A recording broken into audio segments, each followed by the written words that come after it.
Welcome to the Shellonomics Podcast, presented by King Midas, your ultimate source for pure Teenage Mutant Ninja Turtles entertainment.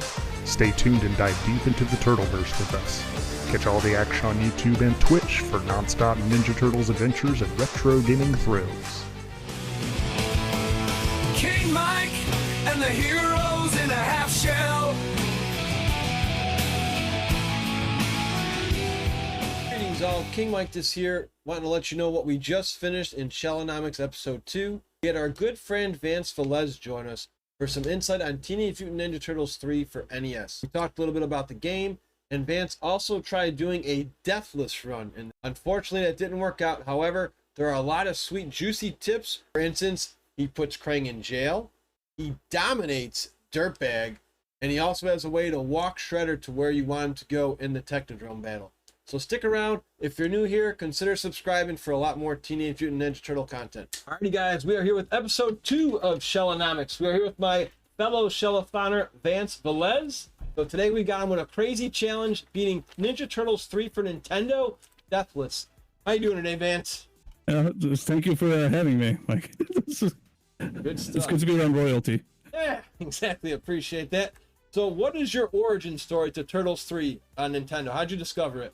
Oh gosh, was it like I rented it, so was it like I think was it like an average like once per week as like a reward for like working hard at school. We would go down and like pick like a video game to rent, and of course when Teenage Mutant Ninja Turtles 3 came out, I had to try it after being like the second one. So that's the origin. So that's almost like the Pizza Hut bookets then. We used to get rewarded for bookets. You know, you get a free little pizza for reading, and you got something like that for school. I like that idea. Yeah, no, I'd rather be rewarded with video games. What was your first experience playing this game? Did you have any family, or did you play this one by yourself mostly? No, this is definitely a game with family. Like anytime you have like a parent, brother, sister, anything like that, it gives you an opportunity to be able to play games like that on the couch. That's the way we rocked it. Exactly. Now the other question is, how did you play with your friends and family? Did you actually turn off, you know, how you can hit each other, friendly fire? Oh no, it was like you always turn it on so you can hit each other, and then you practice not hitting each other. It's just another layer to the challenge. Can you tell me about a time you overcame a tough level as a kid? Tough level as a kid? Yeah. No, every level was tough. At least after the first level, every level is tough, right? So you beat somebody like Ground Chuck, it's like for the first time, it's like happy times. Exactly. Now, who was the most challenging boss back in the day? Dirtbag. Dirtbag, definitely. Did you ever have to use the Contra code, and did you ever beat this as a kid growing up? I think it's fun to use the Contra code to be able to say what it is. Like one of my favorite things about it is that in the Turtles games, they actually do a riff on it. So in the third Turtles game, it's up, up, down, down, left, right, A, B instead of B, A. So I like how they kind of twist it over there, just kind of keep things fresh. And then the second one, it's actually my favorite version of Konami code, which sounds nothing like it. B, A, B, A, up, down, B, A, left, right, B, A, start. Yeah, no, if you want to use the Contra code, so like use the Contra code. It's there for use. What motivated you to actually try and beat this game deathless, and where did you research, you know, all these hit points where, because I didn't know until you revealed this to me that every turtle special has different power and every boss has different hit points and power. So how did you do some research on this game? Oh, it's a lot easier to do research now because you can just look it up on the internet. The internet tells you everything, and then just kind of confirm it by giving it a try. Because not everything is true that's up there, right? It's everybody giving their best guess. So there's that. I can tell you that in terms of like being inspired to do the third Turtles game deathless, was it like the run that I had, which wasn't recorded on Twitch because it was well before Twitch was the thing, because it's a childhood thing, right? I was used to Konami games being something where you can't get hit, because that's what Contra teaches you. Contra, you play that game, so to beat the game deathless, you can't get hit. Jackal, to beat that game deathless, you can't get hit. Castlevania, well, that has a life bar on it, but one drop in a hole and then it's everything, right? So I was kind of used to this idea of Konami games are tested so that you don't get hit. So fast forward to like when Teenage Mutant Ninja Turtles 2, the arcade game, comes out for the NES, and was it like I went ahead and picked Raphael in that game, and because I was convinced by this lie that these are practices not to get hit, I did beat that game hitless. Really? Yeah, and I consider that was it like my best achievement in like any kind of game, because like when I look back at it now, it's like, oh wait a minute, that's a ridiculous notion trying to go through that game, especially everything that kind of threw at you, right? Yeah. Like the Shredder fight, the samurai, like the flying head, like you should get hit by that. Oh yeah, the but, tigers like, and that, you know, and that extra level that they added for the Nintendo, exactly, all that stuff. Right. Yeah, so I know that's something I can't do now because like my mind is already like conditioned to like, wait, that's not true. That's not the way the world works in Konami. But if you ask childhood me, who was convinced of this absolute truth, it allowed me to do some pretty crazy things. I believe you said your favorite turtle is Michelangelo, right? Well, my favorite turtle is Donatello. And the reason why I know that is because was like when I look back at all the turtles related things I got, like toys and stuff. Yeah. My favorite thing was a watch, and when I look at that watch, he's got the purple bandana, so that makes me think like, okay, probably Donatello's my favorite. So tell me about this trick that you finally discovered against Dirtbag. We're going to show you guys the game in about maybe less than 10 minutes, but can you just walk us through how you actually figured it out where you're like, wow, mind blown? Yeah, no, a lot of it's just practicing. I think Marvel vs. Capcom 2. I know it's a strange comparison, but if you play like some characters like Storm or Sentinel, they have this thing called fly and unfly mode, and then there are different things you can do depending on which mode you're in. And that's distinctly how Dirtbag thinks in that game. He's got different states. So you look for the state where he's not programmed to attack, and you try to maximize when that happens. How about when you take Shredder for a walk? I call that one. This is the first Shredder fight. So what Vance is going to show you guys is when you're competing with Shredder, he knows a way to walk him to certain spots. So how did you figure out this trick? Oh, that's also state-based. It took me a while to figure it out, but like Shredder in that fight actually has two different states, an offensive state and a defensive state. And he disguises it by putting jump kicks, which are random. But once you get used to the idea that he has an offensive defensive state, as long as he's a defensive state, he's always going to stay away from you, which means you can escort him over to a spot that's safe. So the next time he goes on offensive mode, you can keep yourself safe as well. All right, let's see here. How about putting Krang in jail? How satisfying was that the first time you did that? Because Krang's a mother in all these turtle games. He always has a loaded HP. So how satisfying was that when you finally actually figured this one out? Oh yeah, no, that trick. The only regret about that trick is that it doesn't work on all of his forms, because like you can do it for his first form, you can do it for his third form, but if there was some way to keep both his legs and his head just kind of floating in the edge of the screen like that, that'd be great.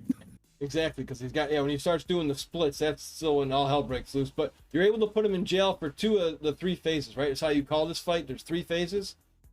Yeah. Okay. I mean, I'm excited to show you guys this trick. This is all, and especially, are you going to be able to tell us all like how to actually do it step by step? Because there are videos out there, but somebody doesn't explain it, and it's just like, I wish somebody had some commentating on it to actually show people how to do this trick. Yeah, also, I anticipate that in this so-called Deathless Run, I'm probably going to die a lot, but I'm more interested in this, giving the information so that if people decide to go for the run, that they have the ingredients that they need to be able to do it. How does this one rank against other Turtle games that are in the retro? Not counting Shredder's Revenge. We're talking anything from Nintendo, Sega, Super Nintendo, and Game Boy. Basically anything on the Cowabunga collection. Where does this one rank for you? Got it. Well, first I'm going to share what my favorite is. Okay, because like I think they help like set like the kind of stage. Yeah. My favorite Turtles game that's on the Cowabunga collection is the first arcade game. Okay. And I think the biggest advantage that it has over like some of the other titles is that it supports 4 players simultaneous. Okay. So if I was like especially if it's like the original arcade cabinet lag free, that I think is the ideal experience. I think Shredder's experience, the Shredder's Revenge is a good one too. But was it like that one you can rely on cheese so much that it's designed for both core gamers and casual gamers. I like games that have more of an edge. So something like that where the consequences are more dire. Just like if you fail, you lose your quarter. That's more of a drive for me. Exactly. So where does this one rank up? So is this like top tier for you? Like does it rank up with Turtles in Time? Because everybody I know still says, when I ask about their favorite Turtle retro game, Turtles in Time always goes number 1. And this one's almost like overshadowed and I would say even underrated. Oh, I would put this game above like Turtles in Time. Really? Why? Yeah, I would go that far, and that's like in terms of. And Turtles in Time was like, keep in mind, was it like, if in case you're like, was it Vance? You haven't played Turtles in Time enough. Like that's the only other Turtles game where I beat it in on stream with all 4 Turtles deathless, and I even gave myself like the restriction of not being able to do manual dashing. So I couldn't double tap towards. I had to like give myself distance and practice spacing. But there's a way to do it to be able to handle that game too. And looking at how that run feels like compared to doing like a Deathless Turtles 3 run, I think a Deathless Turtles 3 run is more fun to do. So you just said you've done a Deathless. So wait, so you've done pretty much a Hitless Turtles 2 for NES, a Deathless Turtles in Time. This is probably going to be a question usually people ask at the end, but Would you be interested in coming back to show us how you can do those games as well? Well, I'm totally out of practice when it comes to Turtles 2, so I wouldn't be able to even start. But like to give you an idea, like was it like Turtles 2? Turtles 2 is probably the most jump kick friendly game of the ones you just mentioned. So if you know where to place your jump kicks, that's where you can avoid taking damage in places where you otherwise would. So who is your favorite boss to fight in this game that we're about to play? Favorite boss battle in this game? Was it like either Reza or Taka? Yeah, either one. Was it like, because in both of those situations, the setup is pretty dire. Like if you mess up the Razar fight, you won't have enough life to deal with Shredder, and then the run ends there. And then was it like a Taka fight is at the end of like this really long stage which doesn't have any pizza in it. So if you didn't prepare yourself, you're dead there. So I think those are the two fights which I think the consequences are most dire. So is there anything you would change about this game? Is there anything I would change about this game? Was it like gosh, was it? No, I think the way they do the combo collection where you can like practice specific parts, like the reason why I say it was like it's like because there's just so many things to think about that I know I'm prepared for some things, but you really have to kind of like buckle down and think about that game by itself to be able to like truly master it. And my mind has been in Hyperstone Heist for like the last few weeks, and frankly is frankly still there because that's a game I haven't won credit cleared, and I'd love to be able to do that in the future. Would you like to see a remastered version of this? Do you think there's a way they can implement this with a remaster and have us play as all 4 Turtles? They could, or they could do what they did with Shredder's Revenge and continue to make new games, because I think that's what has the biggest draw. They did a great job with Shredder's Revenge. I think they had the ability, if they were given the opportunity, to make more great games. I'd like to, because the one I'd like to see is Lord Dreg. Nobody really talks about him because most people stopped watching Turtles when season 8, 9, and 10 came around, but he was a staple in that show for 3 years, and I have yet to see him in Rescue Palooza, which is a fan-made Ninja Turtle game, which is incredible. And you're exactly right, Shredder's Revenge, he's missing in there too. And it's weird because they had DLC for that game and he still wasn't involved in it. One last question before we get into our Deathless run here. So, Vance, for those listening now, what advice would you give to those who want to play this game for the first time and those who have always struggled with this and never beat it? I would say take all 4 Turtles for a spin, because if you ask like somebody like what's the best special in the game, they're going to give you their answers like, oh, Raphael is really good because, or Leonardo is really good because, but it isn't until you actually try it for yourself that you find out which works best for the way that you play the game. Was it like for me, was it like Donatello is probably the toughest to run with because his special I think has the toughest setup. It leaves you open to too many things, but you might talk to another person who says, you know what, Donatello's good, really good, especially his special move. You just try to find out who clicks. Yeah. Alrighty guys, this is a live stream here, so we're going to be heading to our Nintendo game room on the Cowabunga collection. Okay. Alrighty guys, Turtles 3 Deathless for the NES, played by VanceVelez. Who are you rocking with in this one? Yeah, so was it like talking about the 4 Turtles briefly, like who you should pick when trying to do this, right? I would say like the easiest one to do, in my opinion, would either be like Michelangelo and Leonardo, and like who do you decide to depending on this, since everybody's got like the same vitality. It just comes down to whether you're in an offensive or defensive mood. I think overall Leonardo is actually the better choice for the game because his special is just really, really good. But if you're looking for like a little bit more lazy, a little more deadpan, then you go Michelangelo, which is what we're doing today. There we go. Now you did say something about power. Again, we talked in the interview earlier. How do you, like stat wise, who hits the strongest if you can rank all 4 Turtles with their special attack? Oh, Mike hits the hardest. Really? Yeah, Mike hits the hardest, Raphael hits the weakest. But it's also like super easy to like evade with Raphael's, especially, which I think there's a lot of people who like that one the most. Yeah, just because he doesn't have more data as well. Yeah, it's a lot of iframes, right? And then it's like I think when Raphael players like try the other Turtles, like, whoa, how am I doing so much damage all of a sudden? They're so used to like having longer battles. Yeah, exactly. And I never knew that you could. Again, I didn't know every attack didn't hit us equally. Yeah, it's definitely different depending on the turtle. How'd you like the story in this game too? Because this was almost like a new story on its own. I don't recall a cartoon or a comic where Shredder's taking over Manhattan like this. How'd you like the story for the game? Oh no, it works. Was it like they just need a reason to fight Shredder, right? And they came up with a pretty good reason in this one. Oh, I feel like I should talk about like other things about Michelangelo's in doing this. So like his regular attack like this, it's actually one of the slower ones, but it's easier to work into rhythm. So I just kind of get used to the fact it has a bit of a wind up. And usually when you're like attacking foot soldiers, you want them to walk into you and then they land into the nunchuck hit. So let me see if we can set up like situation like.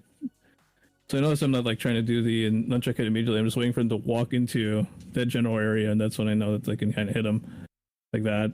So this is a good question I have too, just being a Turtle 3 gamer. I'm noticing you're not even using the, like I just call it like the pancake toss. If you hit down and B, you flip them, but is that actually a bad thing to do because it leaves you vulnerable? Oh, it's a beautiful thing to do. I was just kind of working my way to it. Oh, okay, cool. Yeah, so like, because I think you have to get used to like all the tools in the game, right? You never know what's going to be like the best case one in the particular situation. So, right. Yes. Speaking of which, was like jump kicks in this game. The jump kick is a terrible move in this game because if you try to do it, you're going to get hit by like an attack, right? So, I usually use it more for positioning purposes like that. Now, you think that's because it was so heavily used that we talked about earlier in Turtles 2? Like, if you didn't get the drop kick down, you weren't beating that game pretty much. Right. I think they mix it up all the time. Like this game is the pancake toss game, right? Like that's a big move. And then was it like in Turtles in Time? Let's see. It was the toss people at the screen game. Like the more you toss people at the screen, the better it is for you.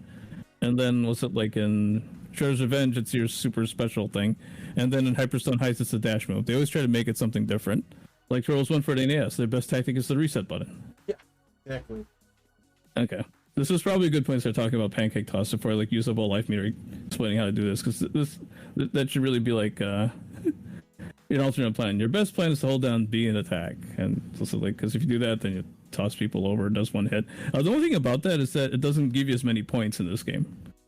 Like if I attack somebody like this, that's 600 points. If I toss them over, that's 400 points, right? So if you're trying to play this game with lives and trying to get the most lives possible, pancake flipping is not the best way to do it. But if you're doing deathless, it don't matter, huh? Yeah. Do you have a favorite or least favorite foot? So these guys are pretty tough again if you're new to the game, because how many do they throw? It looks like 3 total comes out when they're doing their throwing star attack. Looks like they got 3 of them. Yeah, usually 3. If they're tossing 2 consistently, you're probably playing a hack, because like it's supposed to be 3. I just am still blown away by the amount of detail in this game. I still say this game's very underrated. I mean, because this was coming out right now. Super Nintendo was already out, right? When this game was released, I believe. Yeah, I think it was. Yeah. They did stuff like that. Like, I felt like Castlevania 4 and 3 were like really, really close in terms of release. Probably why, again, this game gets, almost forgotten, because unless you were a diehard Turtle fan or a Nintendo owner, I never hear anybody really talk about this game besides yourself and a couple other Twitch streamers. It's too bad. Yeah. You got a booby trap coming up here, right? Right. The falling signs. Oh, nice catch. Yeah, that's probably the best way to deal with that part. Just hang out in that corner and do it. And the only basic strat I am aware of is in the second level, when all those like robot jellyfish come out, you can kind of hide at the bottom. But I got a question for you too, Vance. So some of these guys come out and they do a Liu Kang like flying kick. Is there any way you can interrupt that? Can you pancake flip them when they're in that attack or no? It's not that I would try. It's just their hitbox is too big, right? So if you know you're gonna take the hit, maybe do your own special. Yeah. You still lose a unit, but at least so like you're keeping momentum. Really, the best thing you can do is just make sure you're not in that range. Yeah. Like you notice I do like a lot of walking up and down, and that's because this is one of those games where if you do that, it works as pretty good defense. Not every beat 'em up is like that, but check, see if it's a thing. Like I say, there's really nothing you can do with those, dude. Okay, so hit guy left, toss over. There you go. If you do that, that helps to maintain your points. If you really, really deeply care about points, because if you hit somebody with a foot soldier, and then they both explode, then what's it like? You get an extra 200 point bonus, which evens out attacking with a pancake flip. Oh, I never do that. Yeah. Now, you have a lot of hit points here, but do you usually go conservative since you're trying to deathless run and you really don't use your special? I forgot how to fight this guy, to be honest. Oh, okay. Yeah, so I'm probably just gonna jump kicking him. Also, like, since I have like the life meter to do it, and then what's it like if things get, or the math works in favor, probably gonna switch kangaroo kicks. I think Rocksteady is the first boss in so many games back in the day. He's the first in Turtles 2, Turtles 3. I want to say it was the first in a couple of the Game Boy games. I think it was the first in both. Yeah, I totally forgot to fight this guy. This is great. Oh, good, he's blinking already. Yeah. Might just survive by attrition. Yeah, 1 or 2 specials should do it too. But I like your style again. If you're going for a deathless run, you really don't want to make a risk and be hanging by a fingernail with just 1 health. Well, that's totally the wrong way. What do you think? You think it's good time to special now, or? Yeah, you got one to spend. I mean, when he charges that's usually when I do it. Because with that kangaroo jump, you get so much space behind him. Like right there. There you go. Nice kiss of death finish. One down. That's why Michelangelo is my favorite spot. I mean, Raps is good too, but Mike's, like you said, just hits so hard, and you get so much space clearance too when you do it. It's going to be quite difficult to do versus Ground Chuck. I know, because Ground Chuck's about like 5 times faster than Rocksteady in those spots. Yeah, but if you're doing like with like a normal, like, I guess if you had like that much life, it probably makes more sense, especially if you're using something like Michelangelo, to just whale the special. Yeah. Now, for me, the only time I use a special in this level is when you're against those like copper like footies here, because I like killing those guys in one hit. Those guys. I totally agree. So you have the right idea. Like I said, sometimes I make a pancake toss and I leave myself vulnerable from somebody else. And I like you're just playing dodgeball, ninja vanish. So definitely the way to go here.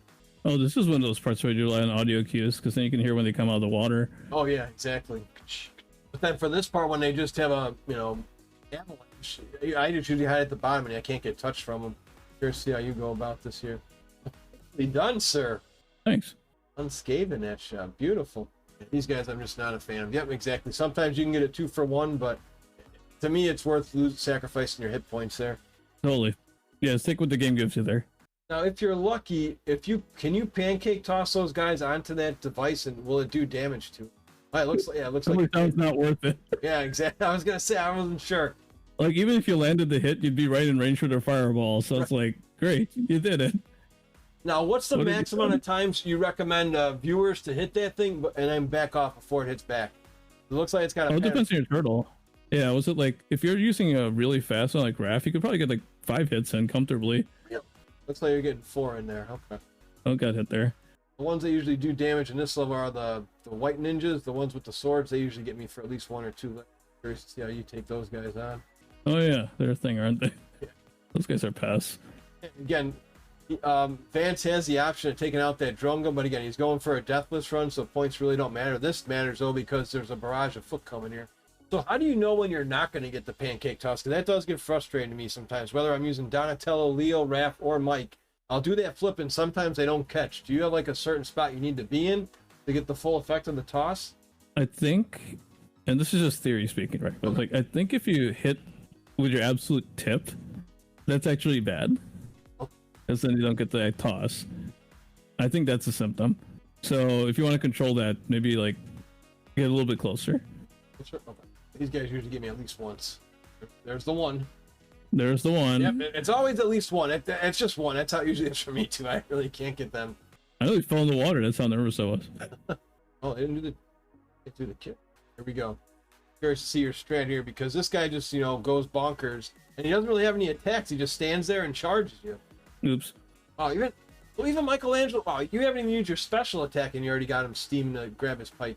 This is a very tough fight for amateurs, and including me sometimes if I'm using Michelangelo, because I so desperately want to use the kangaroo jump. But what happens is he's too fast, so by the time you recover, it's very different compared to the Rocksteady fight. Oh, timed it wrong. So you're able to get him 3 times if you time it right in that corner. Now, do you have that pattern down where you know he's going to end up? Like, have you counted how many times he sprints back and forth? Oh, it's 3. Oh, it's always 3? Okay. It's always 3. That's a great tip. Yeah, I was never aware of that. I never paid attention to it. All right, so 3, sir. 1, 2, so you know he's going to go to the right side. Okay. Yeah, so. Well, that helps out a lot. Yeah, now you can definitely not use your special and just cash in. Yeah, if you're using Donatello, then this reach can actually get past this pipe, and you don't have to wait like Michelangelo's doing, so. Oh, yeah, because this reach is nowhere near. But Raphael has the shortest reach, right? Isn't that kind of how this one works, I believe? Yeah, usually. Oh, I got 4 that time. Just playing now. That's a 3 for, I think.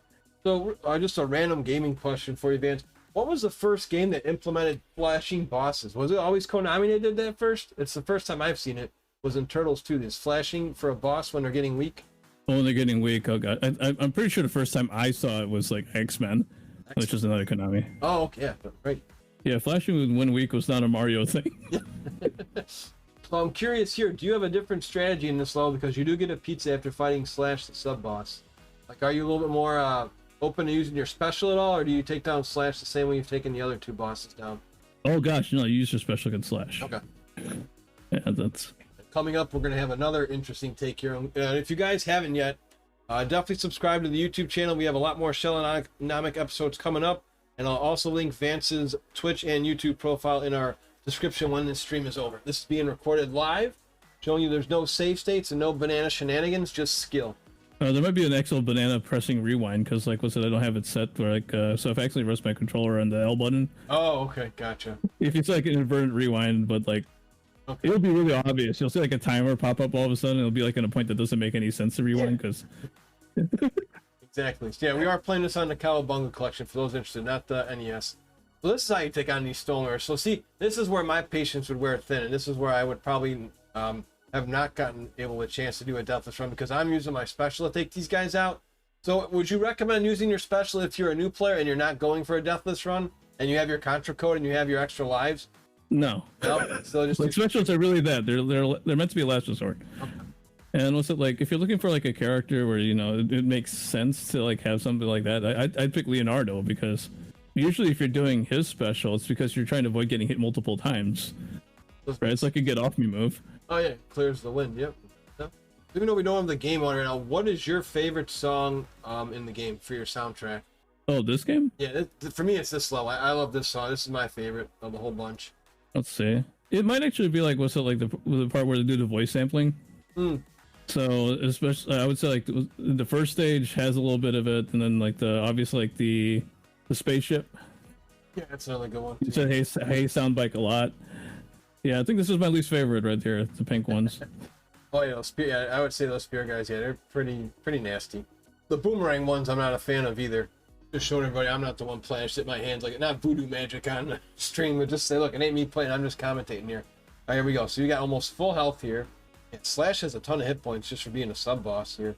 Looks like he does that like bowling move, and then he comes out and like does a jump. So he's gonna find you. Turns around.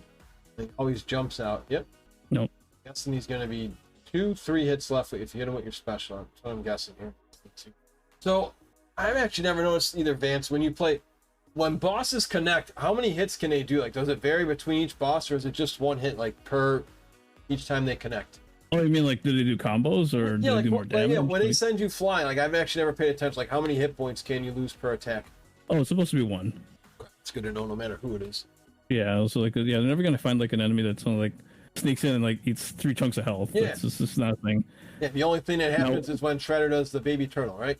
Well, that's the thing. Was it like it makes it even more obvious why you shouldn't be relying on like specials too much, because let's say you do a special, you miss, and then you get hit. It's 2 sticks right there. There goes 2 sticks right there, right? Now, if you're getting hit by like Shredder's like projectile, that doesn't matter anymore. Like you're getting so much damage anyway that you're trying to go for those things, you pretty much threw it away already. Yeah, exactly. So Bebop and Toka almost have similar, protection, so to speak. They really don't want you to use dropkicks versus Bebop and Toka. I'm guessing that's just because, again, TMNT 2 for NES was heavily used with dropkicks, because you'll notice here, Bebop's going to have a ball and chain around his head, so it's very difficult to pull off any dropkicks here. Oh yeah, also like, I think they just wanted to mix it up. Yeah. Like, let's make it an enemy where you gotta do something different. I recall Toka's got like a shield he'll hold up too, and you're trying to dropkick him, which I thought was a pretty cool ad. I liked it. All right. I'm curious to hear what you do here for play-by-play, because some people say if you go below him, you can hit him without you getting hit back. Yep. Sometimes. Yeah, I'm trying to figure out. Like, I forgot already. Okay. Yeah. Okay. Oh yeah. Jump, hit. There you go. That's what you're supposed to do. Okay. Jump, hit. Oh, so you get a 2 for Jump, 1. Okay. Hit. There's your pattern. Okay. Hit. Oh, man, this is very, very informative for our viewers here. So you still can do the drop kick just if you time it right. Okay. Looks like you jump hit and then immediately walk away, because otherwise he is going to kick you, right? Yeah, well, what I'm waiting for is for him to like do that move, because he has like a wind up before he does it, right? Oh, okay. It's not always at the same point. So you wait for him to like begin the motion, then that's when you jump. And yeah, you walk away so that when he tries to react with kick, that you have the best chance of dodging it. Here's another thing. Let's say you hit him twice. Yeah. The second one knocks him back a bit. Wow. So you might choose to do that to get better spacing, especially if you're getting cornered. Right. I never knew that. Wow, yeah, you did get knocked back there.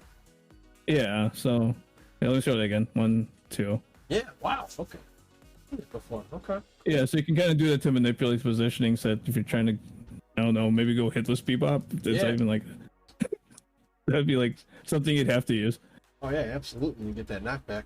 Yeah, but otherwise you're kind of setting yourself up, because if you do it too close, let me see if we can do like a bad example. Yeah, 'cause you got hit points to spare. So, yeah, so let's say I do like, well, he died already. But let's say like time the jump kicks it lands like, and then you hit him twice. He can sometimes knock himself backwards, and then he's right on top of you, make it easy for him to kick you again. So yeah, it's relative to the direction he's facing, not you. Oh, what's cool too is they kept that kick for him. So if you guys play Turtles in Time, he also has that same kick he does. Some little fact for you. It's almost like the identical attack. Yeah, now this level reminds me the most of like Streets of Rage 2. And by Streets of Rage 2, I mean like it isn't until stage 4 where the game starts being real. It's kind of the same thing here. It's like, let's give a bunch of foot soldiers, but then let's make it so that you can't like eat a pizza. Yeah. So just like, let's see how long you go. Yeah, Have fun. I was shocked they didn't have any pizza in this level here. I guess it's because they were hoping you would figure out your strategy with Dirtbag. Maybe, okay, wait. This is bad. I don't want to get knocked into the hole. Oh yeah, yeah, you can lose more than one stick if that happens. Right. Just another thing people don't appreciate about all these turtle games is just all these different foot soldiers. I mean, I think the developers and creators had to have so much fun making all these different colored foot soldiers with different weapons. And did you have a favorite foot you liked in this game? I know you already told us the one you don't like. Those spear throwers are really bad news. Was it like foot soldiers? You enjoy fighting? Like, they're like a fun one, like those dudes that throw like the weights at you or whatever, like the dumbbell or. I think my favorite foot soldiers are probably like any ones that they put that extra effort to make them animate differently, like the ones who come out of the signs or the ones who break through a window. Yeah, my like favorite are coming in the next level. But yeah, do you have just any of those dudes like coming out of the traps? Like right here, I think some are coming out through the sewer. Oh, yeah. So like, there you go. Yeah, so I deal with that. Okay, this is not good because they're perfectly evenly spaced and protecting each other. That's the one beat 'em up tip. Yeah, anybody who's an amateur at beat 'em ups, I'm sure you and I will both agree. Make sure you keep all the bad guys on one side of you. You don't want to be in the middle. Yeah, definitely a bad idea in most of them. Yeah. Then there's Final Fight where you don't have a choice. Yeah, gonna load up on the side. Okay. I actually don't like the amount of health I have left right now. This is not good pace. Yeah, I was just about to say it's okay, but yeah, there's still a lot you gotta dodge. You gotta dodge all the barrels coming up. And I do want to point out too, for our viewers who have never played this one before, when they throw that boomerang, if he does the pancake flip now, he's gonna get hit with the backlash. So you want to wait like how he'd position himself right there. I learned that the hard way plenty of times. Yeah, it was like the boomerang foot soldier's weakest when you said that frame where he's just grabbing a boomerang they just threw, totally open. And if for some reason you're playing for points, if you actually play, if you return that sewer cat back, you do get a good chunk of points. But again, for a deathless run, it's really not worth it. Okay, so when you have them clumped up like this and you try hitting one of them, the other one's going to hit you, so you have to wait until they separate. Hey, that guy just came blazing down. Yeah, he did. I didn't even know they could run that fast. Yeah, these guys are way too close. So let's look at this guy on. Yeah, there you go, by himself. Yeah, there you go. That might be close enough. It's looking like 3 drop kicks total to get these guys here. No, 4. 4? Okay. Right when he catches it back, it's the perfect time to flip him. I doubt you know this, Vance, but did you ever... That's probably going to make me want to Google when I'm done here. Do you have a...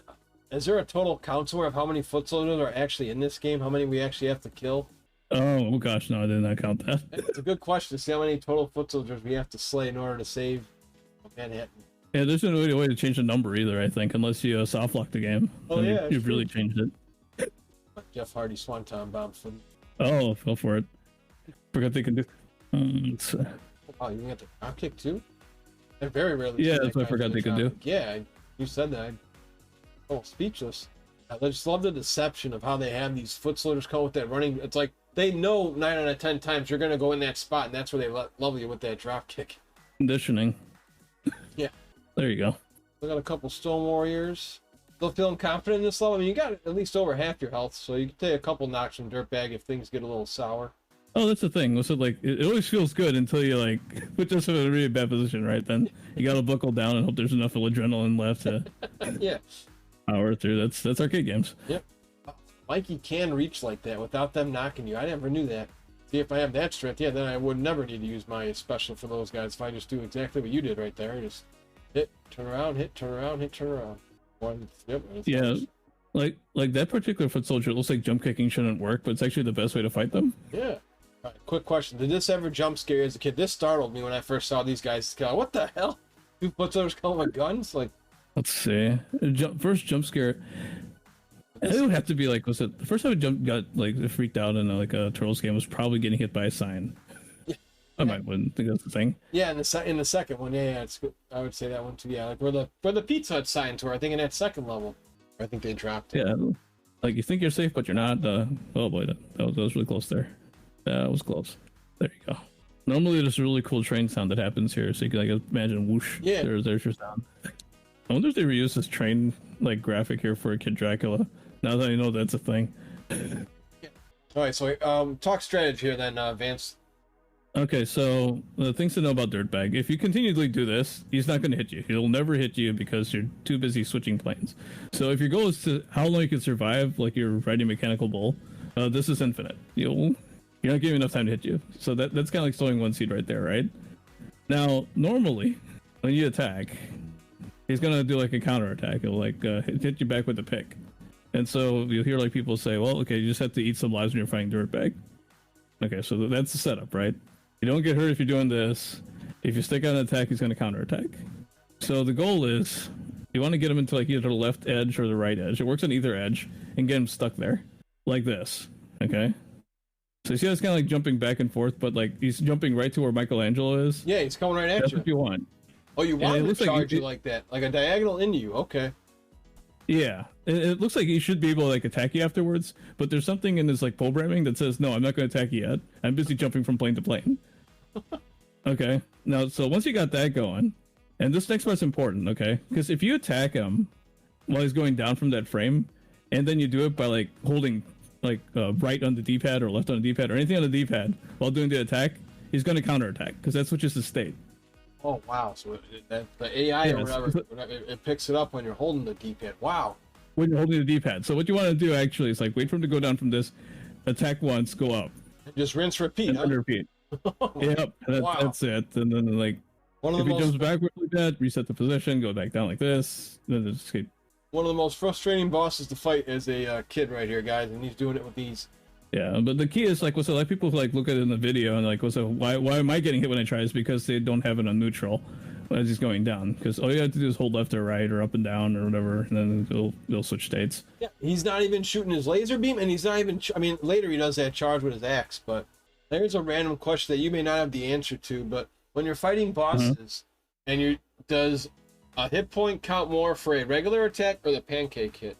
Oh, like what actually does more damage? Yeah. It appears to be the same to me. It is the same. Like, yeah, I think if like, because remember earlier we were asking like what happens, like how you prevent a foot soldier. Yeah. Like when you actually like hit him out of range and he doesn't like, it looks like it does the same amount of damage because you have to hit him again, right?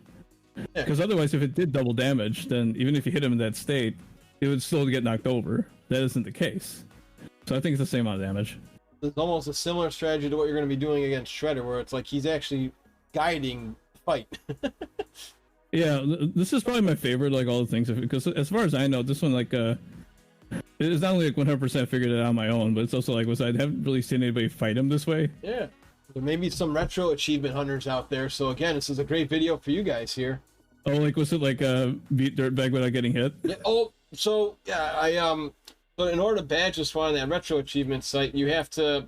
There's one I still haven't gotten. You have to get like 9 lives, and without dying. But there are every boss battle you have to do deathless. Oh, this one.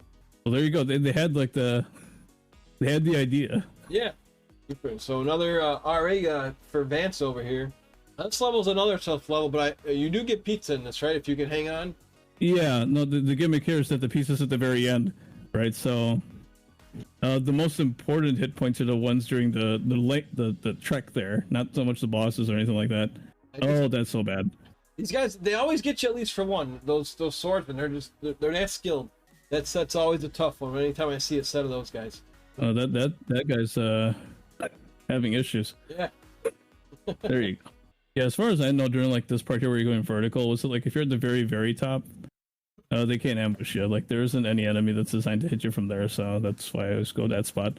Oh, another interesting part here. I know he's not in here, but would you have rather had the Rat King fill in for this Mouser bot you're about to fight?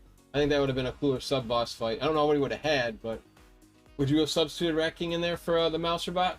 If it meant I didn't have to fight them tournament fighters, sure. Yeah. Oh man. right? King and tournament fighters. Like, there's a reason it requires a cheat code to use him in that game.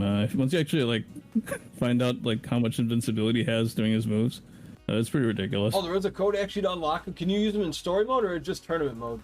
I haven't done it myself. I've just seen other people do it. Okay. So I'm assuming it's by code. Maybe somebody hacked it. Oh, wow, okay. His power bomb is very lethal in that. Yeah, it's the only anti-air I know of in fighting games that can consistently catch people jumping backwards. That's when you know it's like things are not quite built right. Exactly. These are my favorite foot right here. And I always thought these guys were just so cool coming outside and like that. Just little details like that. Oh, totally. Oh, I missed. That's really bad. There you go. That's yeah, terrible. if you don't get that spot, if you don't claim that spot, watch out. Yeah, these guys are...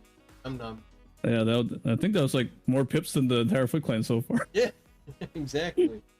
But yeah, it was like the ideal spot would be like somewhere around here, just as they jump. I think. Obviously, I was off, but like, must have been lower than that. And then also like to fight the Mouser, if you do it right, you can stay neutral like this. Really? See, that's another thing I never learned. Yeah, for me, I'm usually drop kicking this guy like crazy, but that's a really sweet spot. Yeah, what's it like? Yeah, also like if you set that up right, by the time that he escapes that part, it wouldn't have like shot a single Mauser and it would be flashing. Yeah, right now you already got it. Yeah, I'd say you're, depending on how the fight goes with Leatherhead, I'd say you're quite comfortable. You can even take a couple more hits and you'll be okay, because there's not too much more. No, taking hits. Right. No, I'm saying you can take a few, but not many. You're not in panic mode yet. Yeah. I'd say it's code orange. Oh, there's no code right now. So like, because remember the piece is after this, right? Yeah. So Curious to see how you take on the next fight after this, because the strategy I picked up was just, I mean, as a kid, I used to always fall for that stupid pipe that blew up top, and I was so stubborn, I would never change it. You know, like when you're walking here, I always get hit by that pipe or whatever blows up. Yeah, this is exactly what I do. I hang down here, let them come to me, and just, because unlike the Nintendo game for Turtles 2, there's no missiles in this sewer. Right. And that's the thing about it too. So like, if you wait for them to come to you, they're forced to go down here, which means there are frames where they can't attack. It's the same dirtbag principle. Oops. Yeah, also like they're not getting caught. Still got plenty of juice. I think you'll be all right. There's one more little like ambush we gotta take on over here though. The ones that if you stay up here, the ones that gets a little sweaty is when they start coming in with those drop kicks again. Yeah, see, like right there, it's 3 in a row. Wow, 3 pancake tosses that didn't get the job done.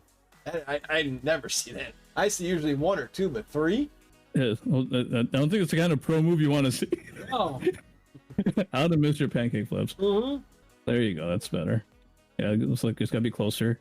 Oh wait, that didn't work. Oof. Maybe it's a false postulate. Yeah.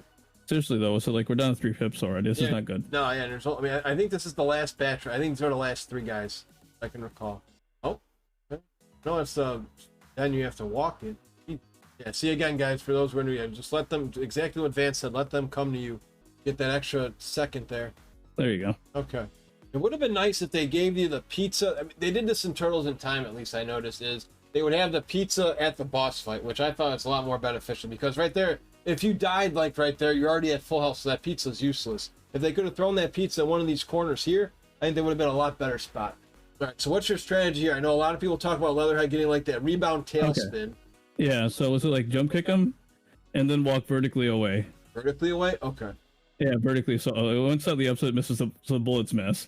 Okay. If he doesn't do the bullet and do the spin, and he does the spin attack, it misses anyway because you're not anywhere there. So the right answer is always to kind of like kick him, jump away, go up a bit, go back down in terms of playing feet. Now, if you're getting cornered, like what's happening here, then also just do an extra jump kick afterwards. Yeah, sometimes you can get greedy and hit 2, but it's usually not. It's not usually recommended. Once in a while you can get 2, but if you get 2, he's usually going to get you back. I'm curious to see what happens for you when he goes for that running choke slam. That's going to be another. I'm interested to see what your strat is for that. If you guys are just tuning in right now, again on YouTube, this is a live stream from Twitch. My good friend VanceVelez is trying to beat Ninja Turtles 3 for Nintendo Deathless. He has done it in the past, and he's given us a whole bunch of helpful tips to help everybody here hopefully finally beat this one. Whether you're new to this game or you were struggling since a kid way back in the 80s and 90s. Almost got him cornered. Wow. Almost got him pinned. There we go. You got the jump on him that time. So, wow. So it looks like right when you see him to charge back, you can actually hit him. Oh, no, you got Yeah, that's going to be like the key. Okay. Yeah, this is one of the few moves in the game that are actually, it's going to hit you more than 1 stick of power right here if he connects. Yeah, so like the third jump here, you just want to time it late so you have enough time to do like the to react to it. Nope. And this is how you blow run. Yeah. Keep going. Looks like he's getting, it looks like he's taking 2 each time he gets you. There goes another 2. Wow. It's like, you go for the special. It's like, it's scary though, because we got 2, 4, you can take like 3 more, I think. No, I could take like 1 more. Yeah. Well, what's it like, and then so you gotta go special city. Ooh, there. Nicely done, sir. Not easy to defeat that dude for a deathless run. Yeah. 5 in the books, folks. Now the fun begins. Back-to-back bosses. Yeah, I'm actually most concerned about the Rosar fight because, like, just like I was talking about, like some of the enemies, like I don't remember how to fight Rocksteady. I kind of need extra time with Bebop. Yeah. Well, I know. I think it's gonna be the same problem with Rosar. Well, what he's gonna do, just from my experience, he's got that ice cube where he shoots up and down on that left side, and then he also has that move. So again, the way for a deathless run, it's not recommended. But if you need an easy strat, for me, what I do is, when he charges me, I do my kangaroo kick and walk away and let him charge me again and just rinse repeat. But that's not going to work for you because it's going to be very hard to beat Shredder with 1 stick of health. So I'm curious to see how you go about this. Yeah, now that I remember, it's good that you reminded me. So like, there's a pizza early in this level, so this like this kind of fluffy part. You can actually relax a bit because like there's a pizza. You know what I mean? Like these things suck. These just fall randomly out of the sky. Now, do you just hit those for fun, or is there actually any strategy behind that? Because they always pop up. I mean, my buddy and I played volleyball for a minute straight as a kid, trying to see if we can crack that egg, and it never worked. They automatically are going to pop out. Oh yeah, no. So I just like getting him in the corner. Oh, so there is. Or rather, was like the left or right edge. Okay. Because it's more manageable. Yeah, because normally you have to deal with it coming from both sides, right? But if you can get them over here, then they're forced to. Oh, so that I see. So you kind of cut it to half for a quick second. Okay, I got you. Right. It goes back to like what's it, your advice? Keep them all on the same side. Mm-hmm. That's what we're forcing by placing them there. Oh look, it's the pink one's my favorite. Yeah. And with an upgrade. Okay. Yeah, thankfully they give up trying to do that after a while, because otherwise. Oh yeah, I just saw that. I didn't know they just throw in the towel with their gadget. They're like, screw this. So what's it like? I don't think this guy can figure this out. Let's just try the easier pattern. I was like, thanks. Fun fact for those watching this game for the first time: it is advised not to dropkick those Fujitoids because they pull back and start shooting you. It's a weird, and it's a weird character because that character is supposed to be an ally to the Turtles. He was created before the Turtles by Eastman and Laird Fujitoid, so I wonder why they threw him in this game. I would like to get in touch with one of the developers of this game and see why they made him in this game as a villain. Really good villain too. Yeah. Oh yeah. He's probably. I mean, depending how you are with the Stonewards, he's probably the toughest character in here. Yeah, we're almost at the point where there's a pizza. Was it like? I would say like if you're trying to do like the Deathless, it's from this point onward that the game goes to. We all know your favorite, the one you always taught me, not only for Deathless, but just a no continue run, is this level and just the elevator, the first part of the next level. It's always just like a nice roller coaster ride. Let's see. I wonder if I can avoid having to get the pizza. Play around with it a bit, because like we got the life. Yeah. Okay, so you can't hit them from above. Yeah. I never knew that. Isn't it? It's just like a movie. You learn something new every time you play or watch, even though you've been playing this for well over 25 plus years. Usually, back in the day, this is where my first continue would be spent if I didn't play without a contra code. But what's nice about the game is at least they give you a nice little parting gift. If you at least make it to Shredder, you start there, right? If you get game over at Shredder, I believe they let you continue there. Oh yeah. That's probably a thing. Yeah, in this one, it's different in the final world. I know in here, if you at least get to Shredder, you can sacrifice continue. You don't have to go through this whole. Because this is a grind. This level. Oh yeah, everything leading up after the pizza, you're trying not to get hit. Yeah. You're trying to maximize how much life you have for a Shredder. Another cool graphic right here. How these guys are getting made, right in front of our face. Just again, this game is just so underappreciated. I mean, I really hope everybody who's a Turtle fan, whether you're a retro Turtle fan or you're a fan of the new movie that just came out last year and the new show that's going to be coming out next month, I really hope you guys check this one out. This is a great game to play with a friend or even by yourself. I totally agree. I'd say this is almost a timeless game for me, and it's one of the best beat 'em ups out there. I mean, because the challenge is still there. I know you're trying to do this Deathless, but for most of us, this is still a tough game to beat. Oh yeah, well, so we haven't even hit the toughest parts of the run yet, right? Like, was it like when I said like you can't really guarantee like a Deathless run in this game? It's because of parts like the back-to-back boss fight here, or like this elevator ride in the beginning of stage 7. Like if you don't get that part executed properly, the damage you take is just too much. Oh yeah, it can be. Oh, nice dodge in there. Thanks. And like 3 dudes just firing all over, and like you doing what he does best.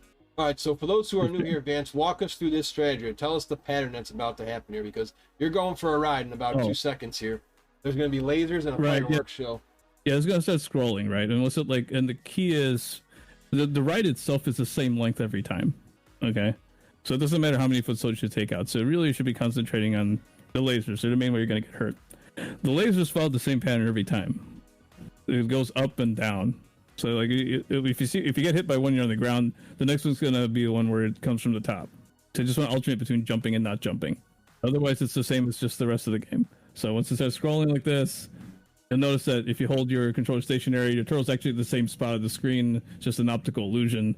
Jump, go under, jump, go under. That's all there is to that. Now eventually they're gonna put like other soldiers, and what you want to do is get them in that area where you're supposed to stay on the ground. So jump that, now butt yourself a little time, jump that, and then still kind of cooperate a bit, right? So like I don't like that they're together like this. Yeah. This is not working out, but you know the bad guys are not always supposed to cooperate. There you go. And then there's my favorite. Oh yeah. There you go. Right, So it wasn't too bad at all. If you're doing like a first playthrough, that might sting. Yeah, it does, because you're like, what am I doing? It's like it's hard to pick out that pattern, because again, for a first-time player, and especially if you're not used to these graphics, if you're like a Fortnite or Elden Ring player and you're seeing these graphics, you're like, what the hell's going on here? Oh, what's it like? You notice I'm kind of stopping at this point over here because we want to talk about this boss a bit. Yes. This is one of the few bosses of the game where like goes how you jump is going to matter. So neutral jump like this, bad. Jumping towards, sometimes good. Jumping backwards, I think, is the way to go. No, that's jumping towards. See, this is where I'm going to get messed up. If you jump like this during like a punch move, you're going to get hit for sure. It's either jumping backwards or jumping forwards so you're protected. He does charge at you, and he does like a punch down and then like a punch up. That's usually what he does. Yeah, like so we'll figure it out on the fly. So like worst case scenario, we lose the life, laugh it off. You can't remember everything, guys. Right, start over. We'll be all right. You're doing exactly what I do, except not using my special. Oh, no, actually, you're doing a similar strategy to Bebop, I'm noticing here. Okay. Or is that getting too greedy? It looks the same, but what I'm actually doing is walking away, jumping. When I jump, I always jump towards him. Okay. Land ahead. So it's a mixture of like pressing away from him, waiting until he does a jump, then going toward. Looks like you're trying to pin him down here, too, so he doesn't go in the corner and start shooting his freeze ray out of his mouth. Oh gosh, I'm not thinking about any of those things. It's really just surviving this charge move. Okay. Because if you get, like, this is his plan A, plan B, and plan C, right? Like, this is where he gets the most of his damage from. Okay. And the thing is, if you time it wrong like that, it's very likely to just keep hitting you over and over again. Then that's your life bar. And I just realized how much easier this is if you have sound. Yeah. It's really bad. Okay, wait, that's good. So it looks like he doesn't have as much hit points compared to Leatherhead and a couple other bosses you fight already. I guess because you're going to Shredder next. Makes sense. It feels like a lot, though. Oh, yeah. All right. It was flashing. There you go. All right. Okay, so this is not a good pace. Not good? But different. Yeah, that's way too much damage. Okay. We have to work miracles. But that's okay. We're Michelangelo. So take a quick pause right here and explain how you take Shredder for a walk really quick to those who are new to this strategy here. Okay, so what's it like? So Shredder he has 2 different states, right? Offensive state, defensive state. You'll know he's in offensive state because he's walking towards you, trying to throw you. That's how you know. Okay, and when he is in offensive state, what you want to do is be out of his range and kind of like out of his range vertically, and try to score 3 hits on him. 3. Okay. Before he goes back into defensive. Yeah, 3 is the magic number. The reason why it's 3 because if you hit him the 4th time, let me be more specific. If you hit him the 3rd time, he gets knocked backwards. Okay, that's a good thing, right? You want to keep away. Let's say he doesn't do his move. If you hit him a 4th time during the sequence, he gets knocked toward you. Okay, which means he's likely going to get a free hit. Yeah. So if you hit him 3 times, it's similar to Bebop when you push him back, right? Yeah, the 3rd hit pushes him back, but the 4th hit actually pushes him forward. Super Shredder works the same way. Oh wow. Okay. Yeah. So is it like so? what you want to do is kind of like space yourself properly so when he's offensive mode that you can hit him 3 times safely. If he's in defensive mode, then you want to do like the walking him to like the corner thing. Okay, is that inadequate? Just give it a try now. All right, good luck. Okay, thanks. Okay, there's the knockback, so I'm walking him back. I'm gonna jump over here to get myself a little bit of tempo. Okay, I think. Okay, now he's walking towards. There's a knockback, walk towards. Then it like it usually takes about that long for him to go back into offensive mode. How about you just take him for a walk? 2, 3, take him for a walk again. So again, just rinse, repeat, guys. Right? To buy time. If you get this down, again, it's once in a while he is going to get you once in a while, but. Well, that's the thing. The jump kicks are totally random and are designed to like create the illusion that he's doing something other than what he's. Oh, okay. So don't Yeah. so be ignorant. So don't pay attention to the drop kick then. Okay, that's trying to throw you off the rhythm. Okay. Right. Like that's just totally he decided to do that. It doesn't have anything to do with offensive defensive state. He can do it in either state. And it's just designed to create the illusion that he's thinking harder than what he's actually doing, which is just switching between 2 states. Got me. So you walk him all the way to the corner for a full reset too. You don't even try to hit him while he's halfway going up there. I noticed too. No. Yeah. So this is losing pace right now because like I got way hit too much by a razor. Yeah. I got called. It's costing the run. Okay. 1, 2, 3. Back you go. Jump. That. If he does a jump kick, I'm in trouble. That's not good either. Okay. So you can't do anything about that. Well, it was a good try, guys. Yeah. He's not even flashing yet, and we're down to 2 pips already. That's bad. That's 1 random jump kick away from failure. Again, Yeah, that's the 3rd hit. It's like he knocked backwards. So I know that like was it like. I mean, even if you're not going for like the deathless, if your goal is to try to buy time, yeah. like That's yeah, this is not gonna work. Oh, he's staying too close. Yes. I'm more excited than you are, man. Woo-hoo-hoo. Oh, jeez. Wow. GG's there, Vance. Sweat and bullets live.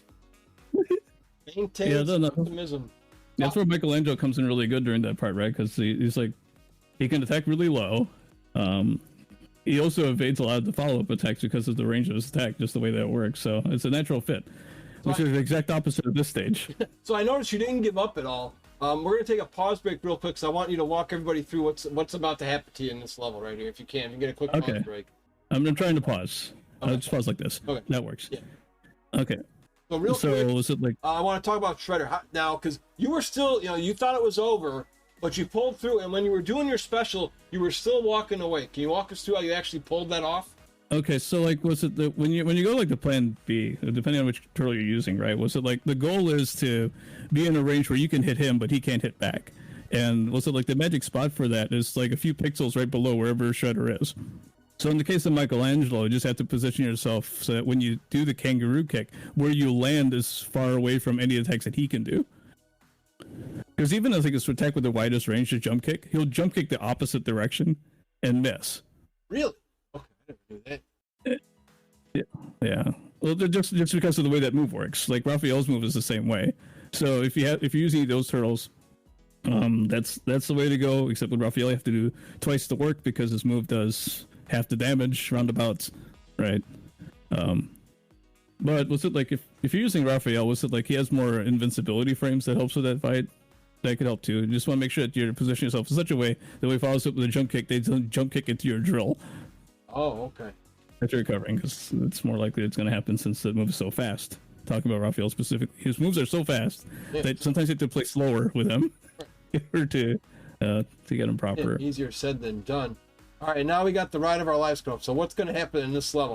What is your goal here to do this deathless run? What do you have to accomplish in this like first segment of the level?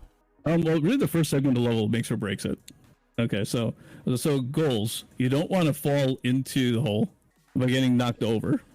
Okay, and the easiest way to do that is by hanging out at the right side of the screen. Because if the right side of the screen, then a foot soldier punches you, you're gonna get pushed to the right into the hole. So you're gonna see like, I'm trying to hug the left side, because if they get knocked on the left side, then they get knocked into the building. No falling to the hole. Right. The other part that's really bad is that like those bombs that contain the Mausers inside. Okay, because that now if you like time that wrong, you could fall into a hole, or all the Mausers run amok and then you end up getting caught by all of them. Either one of those is a really bad position because you're losing multiple pips. And there's no way to instant kill those Mausers like you were doing in the other level if you can line yourself. So that's just is it pretty much potluck then, not where they spawn out? Well, the goal is you want to like be near where the Mausers are as they drop, and then do a special as it hatches open. It's easiest to do with Leonardo and Donatello. Yeah. Because their moves have the shortest range. It actually works in their favor. It's hardest to do with Michelangelo because you can easily kangaroo kick yourself into the hole. Correct. Well, Yeah. we'll have our fingers crossed So- for you, buddy. Okay. Yeah, good times. It's a fight of your life. Yeah, so I'm going to try to go to the right of it. Okay, so that was pretty good. Like, I'm getting damaged, I almost don't care. Because, like, that was so good. Well, how much health do you think you'll need for Toka? Like 30% at least, or? That was horrible. Oh wow, yeah.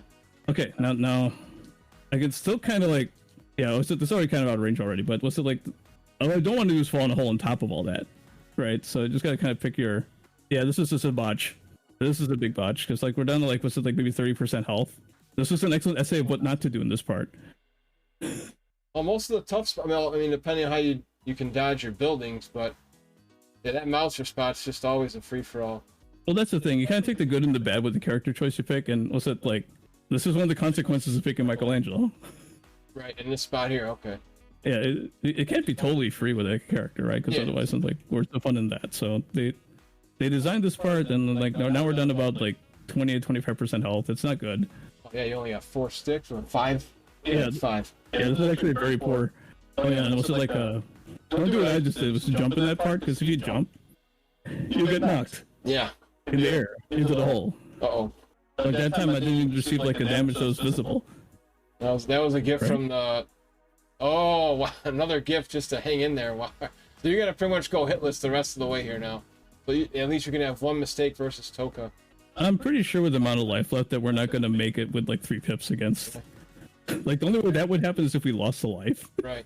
And then the next leader get to like 3 pips. But yeah, well, no, this is like ending with 3 pips at this part is probably the worst I've done in a pretty long time. We still got a foot gauntlet from the chopper. All the gunslingers that are coming out here. There's got like 3 or 4 machine guns in a row. Oh well. Yeah. It's a fair game. You know, like That's why you keep coming back for more. That's why this is one of my favorite turtle games. okay. There you go. There's gonna be some Whitefoot soldiers coming up. That's the first part I'm concerned about, because like you remember how like they're always guaranteed a hit? Yeah, well, that's pretty much going to be one. So if you can take one and hopefully not lose a hit point. I mean, it's possible. It's happened before. I'm more concerned about losing 3. Yeah. That's a scenario too. This is pretty nice. There's only 2 guys out. Usually there's 3 out at a time here. These guys, there's like back to back to back. There's another one coming. I do remember. Oh no, I don't think it's that sequence yet. Yeah. Okay. Nice escape. He was like really on your tail there. Yeah, he was feeling it. Oh, another It's like, nice oh, this guy's dodge. trying to show how Holy not to cow. die, right? What an insane dodge. So again, guys, you'll notice if what Vance is doing, he's using that drop kick to position himself. Yep, there's the one. Oh my God, there's 4 of them here too. Oh, nice throw into one of them. Oh, special. That's it. Can we go hit This is not gonna make it. Yeah. But we're gonna see how many we can like beat on the way there. Cause like, oh, I hope these are the guys who do it. I'm rooting for him. Go, pink. Oh, there it is. There's the end. Damn. Yeah, was it like? And again, it wasn't these guys who did the damage. It was the first part. Right. Right. The part during the elevator lift where like you really kind of get a sense of like how much work are you gonna do for yourself. Yeah, exactly. Well, it has been done before. We're still going to see how we get Krang in jail. Oh yeah, no, was it like technically I have it botted, right? So I feel like nah, there's no way he can do it. Was it like you can look up like the one for Michelangelo or Leonardo or Donatello, Raphael? There's different things happening there, but not as much commentary. Oh, yeah, exactly. We can still get John for a full run eventually. Now, the question is this, can you do a deathless run with 2 players, or does it make it more difficult? Are there more foot soldiers, or does the boss have extra health? I think, well, what there's more like just having like 2 people being able to hit from different places is a tremendous advantage, right? So if both of you are coming in with like the same game plan, why wouldn't the results be better? This isn't Battletoads. It's not like if you get hit by like, something in a turbo tunnel, Yeah. and then it's the end of the run already. There's nothing like that in this game. Yeah, exactly. This is one of my favorite sequences right here. Just such well done here. Just a gauntlet of foot soldiers. It's always that's the one tip I've learned from this, among others, is just to wait till he completes his boomerang sequence and just get him from behind. Yeah, I think if we work out a trade where it's like this, is how you beat the pink spear foot soldier. Yeah. Then it's like that's teamwork. This is another. They'll suit each other. There's another gauntlet right here. There's multiple dudes coming out. Oh, messed up. I wanted to see if the fourth hit you can like do like the. I think it's timed it incorrectly that time. Okay, so what's the strategy with Toka? Well, you still can actually hit him while you drop kick him like that? Yeah. So like the strategy's gonna be really obvious once you. Oh no, I never knew you could hit him. Wait. Okay, so like hit. And just kind of keep repeating that over and over again. If you go over, wait a moment, then do it from the opposite side. Wow, is this a cinch? Oh yeah, because right now he can't do like when he charges to punch you, and he doesn't have that snapping. He can't do that snapping jump either because you're too close to him. Right. Yeah, but remember I said like this is like one of my favorite bosses. Yeah. Yeah, the reason why is because oftentimes if you are going for like a deathless run, you're still alive. By the time you get to this part, you're gonna be really low in health. Oh. So it creates this tension of can you repeat this pattern long enough to survive?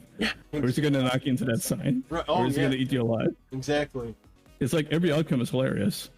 Either clutch win or like a Looney Tunes ending. Yeah, back to the drawing board, right? Alright. Because the thing is if you do this jump kick too fast, you'll end up doing your special instead. Yeah, it's a good point too, and you haven't done that yet, which is awesome. Yeah. Yeah, anyway, if that does happen, then it'll go to like a different attack pattern where he's chasing you with punches, and the best way to dodge that is to jump kick forward. And I hope you can get him back into this position again. I've never seen this strategy before. This one's new to me. I always thought you can't hurt him with the drop kick. So how are you doing this again? It's like he already has his shield up, so it's like it's programmed, he's supposed to take the hit. Yeah, well sometimes it just counts as a hit, even if he's blocking it, so just doing neutral jump. Okay, so he changes pattern, so this is where you have to kind of go like this, you have to go like that. Yeah. Just because I timed it wrong once. Then he's gonna try to do his jump. Okay, there you go. Then back. I was heading the other side because if he does this lunge, where he tries to eat you, Yeah, but yeah, he just want to be as far as possible, right? So. right. And that would have been one of those if we got to this part and we were down to our last pip and we were trying to play it honest. That would have been a tearjerker, but fortunately our hearts already ripped out, so nothing to worry about. Cool cutscene here. This is a very lengthy final level, but the good news is there's 2 pizzas in this one. Right. Makes up for not having one in the last level, I guess. Well, really, especially because like the first pizza here, if you decided like, you know, YOLO, this is like the best place to just spam special. Oh, that's true. There you go. Okay, so now I know just don't try to do it that way, so just do jump kicks all the way through against that particular enemy with the ripple weapon. Let's see if you can break this streak here. Apparently these are gonna end up being our least favorite foot soldiers, Vance, I think, because they are always our guaranteed a shot no matter what we do, unless you just use your special, and then maybe they'll silence it. But well, there was at one time that they popped up in stage 3 and did successfully dodge them all, so it's not 100%, but it's pretty close. Also, I think one of the reasons I just I find the pink foot soldiers more annoying is because they tend to pop up in parts where my life meter is low. So there's that part too. Just by sheer luck, the white foot soldiers tend to be the appetizer instead of the entree. Well, because those guys who throw the spears, it looks like they have they can reload too, right? I think they throw more than one. Whereas, and I think that I could be wrong, but I think in Turtles 2 for NES, I think they would throw one and that was it, or is that Turtles in Time? I know in one game they throw one and they're done. But in these, it looks like they can create multiple spears to throw. Oh, they can throw multiple ones, and their cooldown is pretty short. Like, I just got hit multiple times there, but I don't care because it's just a pizza. Yeah. So it's like, okay, great. No sweat, yeah. Yeah, this isn't although this would be like a new one. That's like yeah, you can be first time losing at this part of the level. Yeah, you can be a little sloppy here if need be. I mean, I say we recommend not be. If you get hit a little bit, you got some pizza to rely on. So yeah, here I would use it. Yeah, exactly. There you go. Yeah, in terms of like when to time that too, it's like it's perfect for Michelangelo. Just wait for him to shake, then you can like land a hit. I'm trying to think if there's any turtle where it doesn't work. Probably Raphael because it's too fast. Oh yeah, you could go right through. Yeah. There you go. Let's try it again. Yeah, push him all the way back. That didn't work. Oh. Good. Hey, just don't. There you go. That happens from time to time in here sometimes. Now, if you're talking about like my least favorite foot soldier in any game, that's Turtles in Time. Like those yellow foot soldiers, the ones that throw the green cutters. Yeah, like that frisbee. Yeah, yep. Same for me. 100%. Yep. Yeah, those are the worst. Why are they the worst for you? Because they can do 100% damage. You get one of them like either side, backed up with the red foot soldiers. They can shoot the projectiles, the shuriken. That's it. And I hate it because Michelangelo's pretty slow in that game, so he has a tough time with those guys. And not only do they have the frisbee, they can also do a kick too. They like that quick little kick. Yeah. That's designed to knock you right where they can throw frisbees again. Yeah, which is very frustrating. Right. I feel like there's like karma happening right now. It's just making fun of this part. Yeah. Oh yeah, it's a little Like, sweaty here. Well, you have plenty. Like I say, since it's not for there's the pizza. a 1cc player is clearly pretty much in the odds of your favor here. But so if you could replace the mouser spot we're about to face, who would you rather have in that spot? It's weird because we have all these mousers, but there's no Baxter Stockman in this one. Oh, that's a good point. Like Shredder bought them all and just finally got rid of them. Okay, fine. All right, so you see how like was it like if you line up Michelangelo's head like this, it kind of lines up with the graphic. Yeah, that's where you want to be, right at this spot over here. Exactly. Okay, to match this guy. Okay. If I space that out better, that's another scenario where you can deal a lot of damage. Oh really? You can just keep going. Oh wow. Yeah, like for days. Yeah. And he doesn't move. It's similar to the Krang strategy you're going to be doing soon. Yeah. Like, is it a standstill? Yeah. It kind of like slowly goes backwards because of the way that he animates when he gets hit, which just means more free damage. Yeah, I give credit to the designers of the mouses are quite frustrating in this guy. I mean, they're very well designed to make you hate them too. Actually, also like the thing I hate most in this room is that electric gate. Oh yeah. Again, especially because otherwise they'd be kicking more freely, right? Oh yeah, good. Yeah, and especially again, you can't really. Well, you can use your special. Again, you're going to pay a price depending where you go with it. Yeah, but not because of this guy, but because of because there's another pizza. This is not a very stressful part of the game. Like the worst case scenario is that maybe you come down to the part where you're forced to use specials, and then have to use specials all the way to the pizza, the second section of the stage.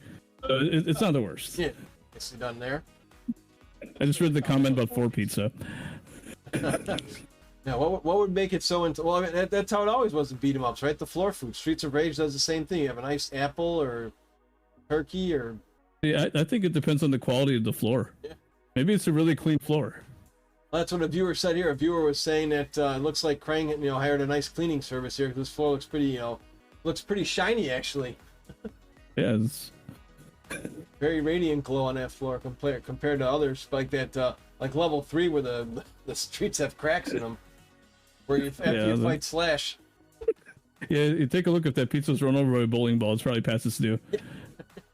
Maybe one day they'll implement putting it like at least like in a box or something. Okay, there's the last pizza. After this is when the level starts to go to bunk. And if we were actually going for like a deathless run, this is around the part where my heart starts to race. Oh yeah, it's still not a given, huh? With Krang, yeah, I guess it never really is. Okay. No, remember I said like, you can't really guarantee a run. Yeah. It's because of this one sequence here. Oh. Because too many things have to go right. Well, it's almost like when people are doing speed runs in certain games, right? Where it's like you want a certain bad guy to line up somewhere. I guess, except like the objective is just not get hit. Like this part over here. Yeah. Like everything leading up to this point, ideally you want to not get damaged by any other henchman from this point onward. I know this is true in general, but it's especially true here because you're just taking a life away from yourself that you could be using to survive one more hit against Krang, or against Shredder. Yeah, see, that's bad. Yeah. That's lost the pep. Yeah, so like talking about like these guys for a moment. I've noticed that jump kicks work really well against these guys in both this game and Hyperstone Heist, but for different reasons. I've never done the drop kick for the Stone Warriors and Hyperstone. Yeah, I get it. Now, have you done a deathless run on Hyperstone Heist? I know you're trying very close to getting that one. You're very close. I know that gauntlet is always heads or tails if you can get it. Well, what's it like? I have to figure out the last 2 stages. Like if I had an empty queue, right, and I didn't have like 31 RPG redeems. Yeah. The next thing I'd be doing is like playing Hyperstone Heist and trying to figure out how to get a 1cc in it for sure. Yeah, because I think we were talking before. You were actually saying, well, for you at least, Hyperstone Heist is more difficult than this game for you, right? Oh, definitely. Yeah. Yeah. Was it like it's really a math problem, right? Was it like in that game I lose more lives than I do in this game? So that's all you need to ask first. Like, which one's harder game? Well, which one causes you to lose more lives? So that one? Okay, that one's harder then. And until you can like prove otherwise, then you can't really change that answer. Yeah, Krang's pretty tough in that one, I would say, and Shredder's not yet. At least I don't have a pattern. The first 3 bosses are pretty easy. Like I say, Rocksteady, Leatherhead, and Tatsu all have like the same pattern, so they're not too tough. It's looks like Baxter Stockman's a little challenging, and then Krang and Shredder are pretty rough too. There you go. Yeah, right now I'm playing pretty tilted. I can tell based off the amount of damage. Hey, you got that awesome fight for Shredder though. Nobody can take that away from you. The one stick just pull the rabbit out of a hat in that one. Oh yeah, no, that's why you shouldn't give up, right? Like even when like the elevator left, still kept going. So tried to play it. Oh yeah, you straight. still had a shot. Yeah, exactly. Yeah, you made it through there without dying. So. But yeah, was it like ideally at this part you don't want to lose more than 5 pips. If you're losing more than 5 pips. Oh yeah, But you'll know. But yeah, that's no. Yeah, you'll know you lose like 5 pips if you got like the score highlighted in such a way, right? Because like each of those digits counts for 2 pips. So right now we're 4 down. Oh, okay. I never. Oh, so that's all right. So wait, say that again. That's how you can count your HP. Is there's 2 of them? Yeah. Wow. Yeah. So like, take a look at the way it lines up. It's always 2. Yeah. So we're down 4 pips down. A nice little fun fact too for our viewers and myself included to keep track. Yeah, it's not every turtle game where you can score 710,000 points, right? Yeah, exactly. If you get a score like that in turtles at a time, you definitely played it too long and found some sort of farming place. Who's your scoring turtles at a time? 710,000. Yeah. How do you find that many foot quarters? Oops, I accidentally just special out of. Exactly. That was pure. Like that was intentional. Like I intended to do that, but you really shouldn't be doing that because again, you're eating your own life meter. That's what happens when you get caught in the moment. Yeah. See, well, again, and sometimes it does happen by accident when you're trying to do that drop kick. So. Nope, that was an accident. I totally wanted to hit that guy right in the bowling ball with it. Like, you're eating this today. Right in the chin.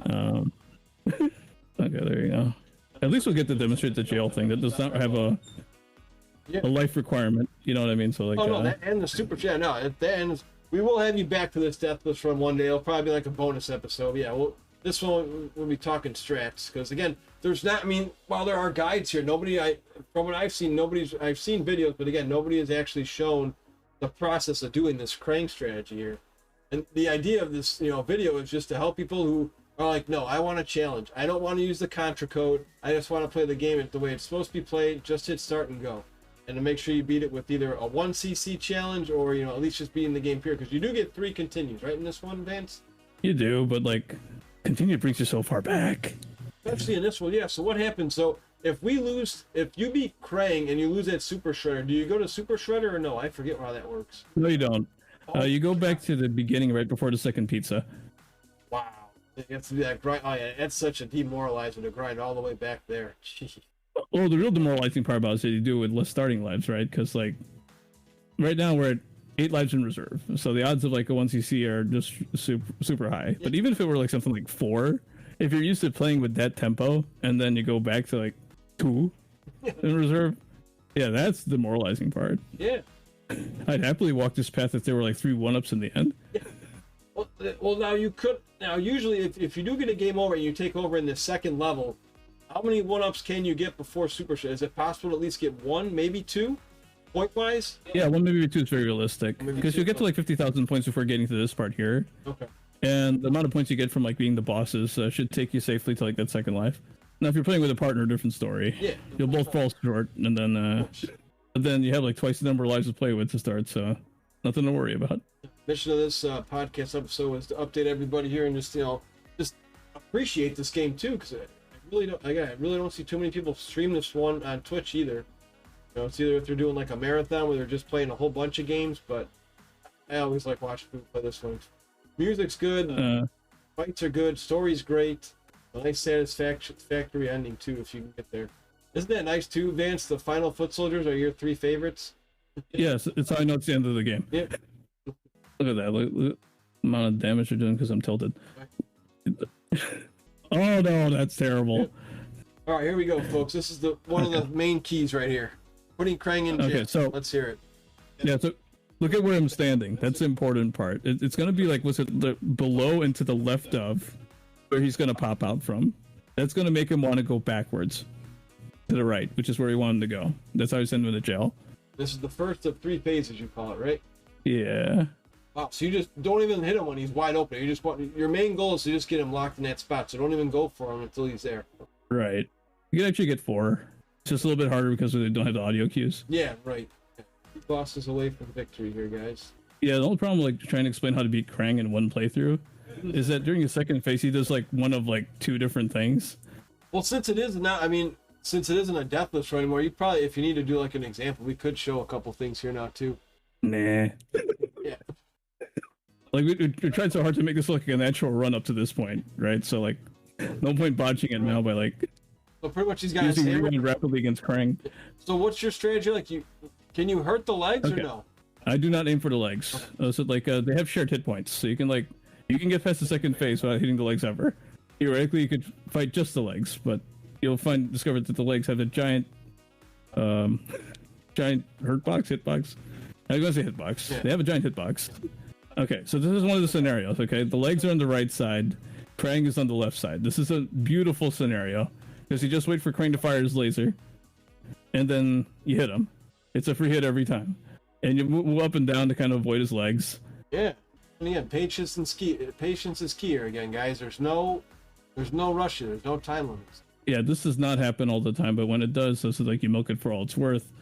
You'll discover that you're doing damage just at a low rate anyway, that you're still getting he's still technically winning, is what I'm trying to say. Yeah, but again, you've got lives to spare, so again, this is okay if you're looking for a 1cc. Yeah, you've got him pinned down there nicely. Yeah, I don't remember which of the runs I have where this is the situation that happened, but this is like, oh, okay, I think I lost my patience. Remember, like, this is like, you're not really watching the head, you're watching the legs. Oh, really? So you're not even really paying attention. You're just keeping them, and you want to make sure you're not on the same plane, right? I think you taught me that trick too. Yeah. Nope. Did you switch sides? Nope. You're still going back. Yeah, buddy. Thank you. You don't have to do that, but yeah. chose to.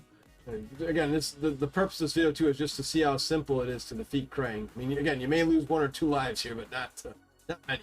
You're not sitting there like gushing in sweat. Just, oh my god, get bopped around. And you're not even using your special attack here either. No. Well, it's not practical. Yeah. Well, so like even if you land it, there's a good chance the legs are going to hit you on the way down. Oh yeah, especially with Michelangelo. Good point. Yeah. I think this is actually one of those instances where it's good to be Raphael. Oh yeah, because you can. That's a good point. Because you can drill the legs, right? Is that what you were going to share? You can just kind of focus. Yeah, well, you could like drill in such a way that you hit the head and go through the legs. Oh wow. Yeah. Oh, that's a bit of health there. That's great. Okay, that's how you don't do that. Let's see if he goes back to his left side, because like that's still the behavior you want, right? Yeah, stay focused on it. Yeah, right. Don't lose. Yeah, right. Don't like you were saying, as best you can, avoid tilt mode because you don't want to just throw the fight. You've worked so hard to get here, and a lot of gamers. I mean, again, because this game is a mental grind. It takes anywhere between 45 to 90 minutes sometimes to beat this one. Yeah, I think 45 to 90 is a realistic like amount to give yourself when trying to beat this game. Also, I just noticed you can land 2 jump kicks pretty comfortably. That's instead of 1. That would have possibly saved this run. Oh yeah. If it wasn't orange. Okay, so he's going back together. Just watch. Just like he's not gonna hit like any other time after this, and then we can do whatever game. So right under that like line right there is where you want to be. That's how you walk him back there, right? Okay. I wasn't even looking at the line. I was looking at him. Oh, okay. But yeah, that's a good point. That's a good point of reference. And really the biggest difference between third and first phase is that he's got that move where he goes to like electric body, right? Mm-hmm. So this is why I'm not jump kicking him.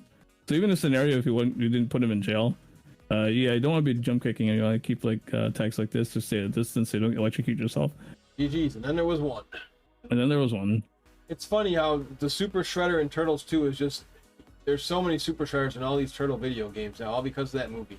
This was never in the comics, never in the cartoon, just from the movie. Okay.